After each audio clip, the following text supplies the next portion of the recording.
உத்தரப்பிரதேச மாநிலம் பிரயாக்ல வரும் ஜனவரி 13ஆம் தேதி கும்பமேளா நடைபெறுகிறது.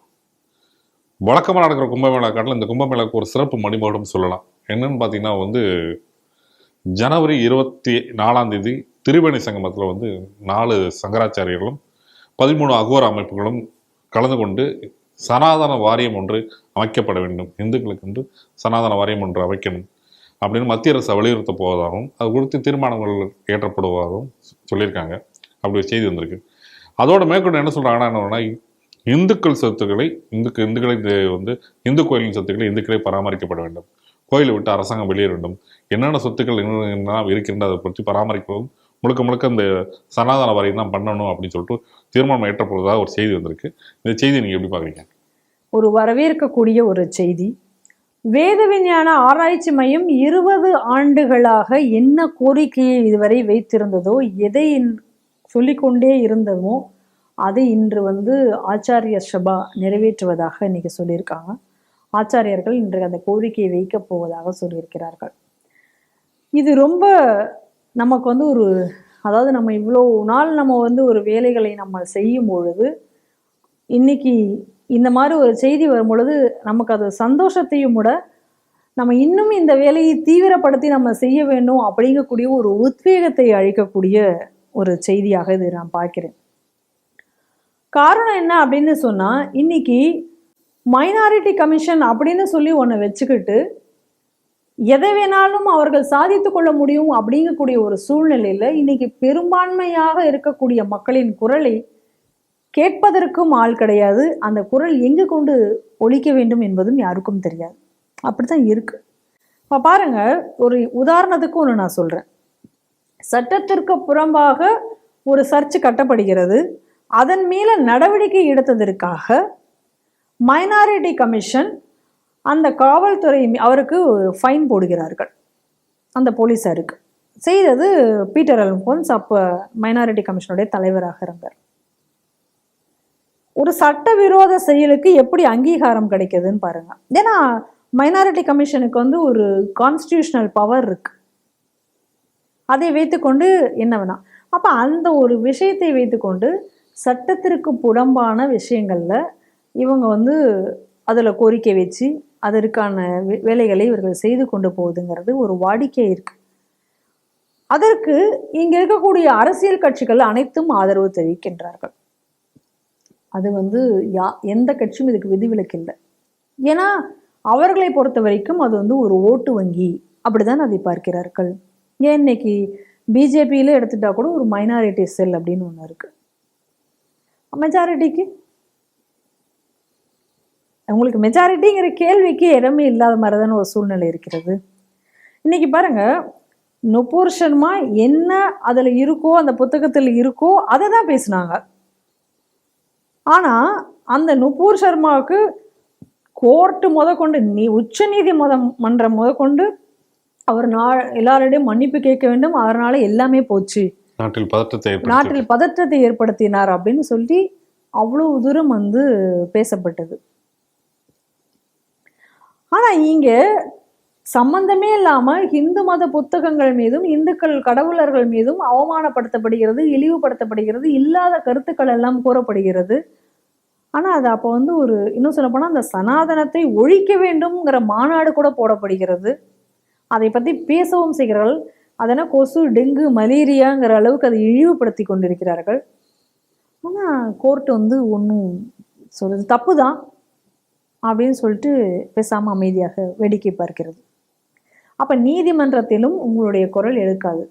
அரசியல்வாதிகளும் அவர்களுடைய அரசியல் லாபத்திற்கு என்னமோ அதை தான் செய்ய போகிறார்கள். அப்போ உங்களுக்கு இந்த இந்துக்கள் எங்க போய் அவர்களுடைய நியாயங்களை சொல்ல முடியும்? எங்கு சென்று அவர்கள் பேச போகிறார்கள்? சரி, இடஒதுக்கீடு விஷயத்தை கூட நீங்க எடுத்துக்கோங்க. இன்னைக்கு என்னெல்லாம் கோரிக்கை வைக்கப்படுகிறது? மதம் மாறிய கிறிஸ்தவர்களுக்கும் இன்னைக்கு இடஒதுக்கீடு,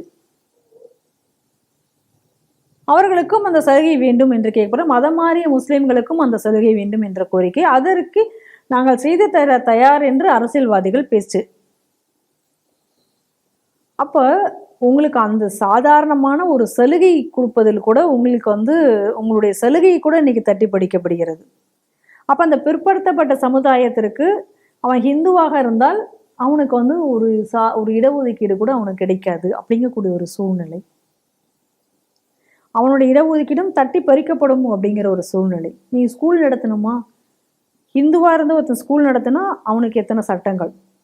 அதே அவன் மைனாரிட்டியாக இருந்தால் இன்னும் சொல்ல போனால் ரைட் டு எஜுகேஷன்ல இருந்து கூட ஒரு மைனாரிட்டிக்கு விலக்கு கிடைக்கும். ஆனால் ஹிந்துவாக இருந்தால் அது எல்லாமே ஒரு டீச்சர் அப்பாயின்ட் பண்ணுறதா இருந்தால் கூட கவர்மெண்ட் கிட்ட சொல்லி வாங்கணும். ஆனால் இங்கே என்ன வேணால் பண்ணலாம். இங்கே ஒரு சிலபஸில் ஒரு விஷயம் சேர்த்தணும்னா சொல்லணும். ஆனால் இங்கே என்ன வேணால் பண்ணலாம். எப்படிப்பட்ட ஒரு நிலை பாருங்க. உங்கள் கோவிலுடைய சொத்துக்கள் அனைத்தும் கொள்ளையடிக்கப்படும். அது உங்கள் கண்ணு முன்னாடியே கொள்ளையடிச்சிட்டு இருப்பாங்க.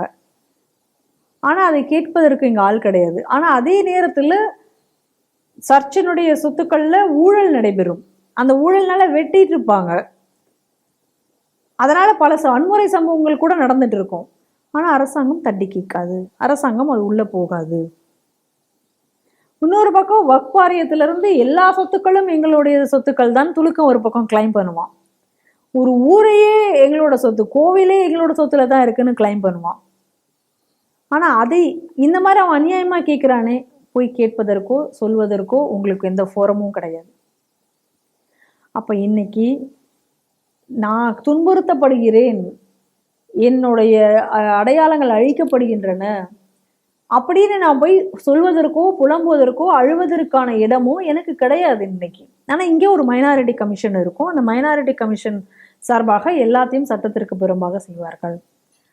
இதன் அடிப்படையில் தான் நம்ம ரொம்ப நாளாக ஒரு கமிஷன் பெரும்பான்மையான மக்கள், பெரும்பான்மையான அந்த ஹிந்துக்களுக்கும் ஒரு தனி வாரியம் வேண்டும், அவர்களுக்கென்று ஒரு தனி கமிஷன் வேண்டும், அவர்களுக்கு பாதுகாக்க அவர்களுடைய உடைமைகளை, அவர்களுடைய ஐடென்டிட்டியை, அவர்களுடைய கோவில்களை, அவர்களுடைய விஷயங்களை பாதுகாக்க வேண்டும் அப்படின்னு நம்ம ரொம்ப நாளாக அந்த கோரிக்கையை வைத்து கொண்டிருந்தோம். அந்த கோரிக்கையை இன்னைக்கு ஆச்சாரியார்கள் அனைவரும் சேர்ந்து அதை தீர்மானமாக ஏற்றுவோம் அப்படின்னு சொல்லியிருக்கிறது உண்மையிலேயே ஒரு மாற்றத்திற்கான அறிகுறியாக நாம் இங்கே பார்க்க வேண்டியிருக்கிறது. நாடு விடுதலை அடைந்து 77 ஆண்டுகள் ஆனதுக்கு பிறகும் கூட இந்துக்களுக்கு ஒரு நீதி கிடைக்காம மக்கள் ஒரு அனாதை போலதான் இந்த நாட்டில் இவ்வளவு நாட்கள் இருந்து வருகிறார்கள். ஒரே ஒரு விஷயம் நல்லா பாருங்க, மதத்தினுடைய அடிப்படையில் இந்த நாடு 2ஆக துண்டாடப்பட்டது. அப்போ பாகிஸ்தான், இந்தியா என்ற 2 நாடு உருவான பொழுது உனக்கென்று தான் ஒரு நாடு உருவாக்கி கொடுத்தாச்சே, நீ ஏன் இங்கே இருக்கணும், நீ அங்கே சென்று விடு, இது இந்துக்களுக்கு தானே சொந்தம், இதில் எப்படி நீ சொந்தம் கொண்டாட முடியும் அப்படின்னு சொல்லி இங்கே கேட்பதற்கு நாதி இல்லை. அப்படி பார்க்கும் பொழுது இந்த நாட்டில் எப்படி நிலைமை ஆகி இருக்கிறது அப்படின்னு சொன்னால், நான் ஹிந்து அப்படின்னு சொல்லி என்னை நான் பெருமையாக சொல்லிக் கொள்வதற்கு அச்சப்படக்கூடிய ஒரு சூழ்நிலை இந்த நாட்டில் பல இடங்கள்ல இருக்கிறதா இல்லையா? அப்போ என்னை நான் ஹிந்து என்று சொல்வதற்கு கூட எனக்கு உரிமை இல்லாத ஒரு நிலை இந்த நாட்டில் ஏற்படுகிறது அப்படின்னு சொன்னா, அப்போ இந்த இந்துக்களுடைய இன அழிப்பை தடுப்பதற்கு இன்னைக்கு இந்த சனாதன வாரியம் அப்படிங்கிறது ஒரு அடிப்படை பணியாக நான் பார்க்கிறேன். இதை நம் அனைவரும், அனைத்து இந்துக்களும் இதை வரவேற்க வேண்டும் என்றும் கேட்டுக்கொள்கிறேன். ஆச்சாரியர்கள் அனைவருக்கும் எங்களுடைய சிரம் தாழ்ந்த வணக்கத்தை தெரிவித்துக் கொள்கிறேன்.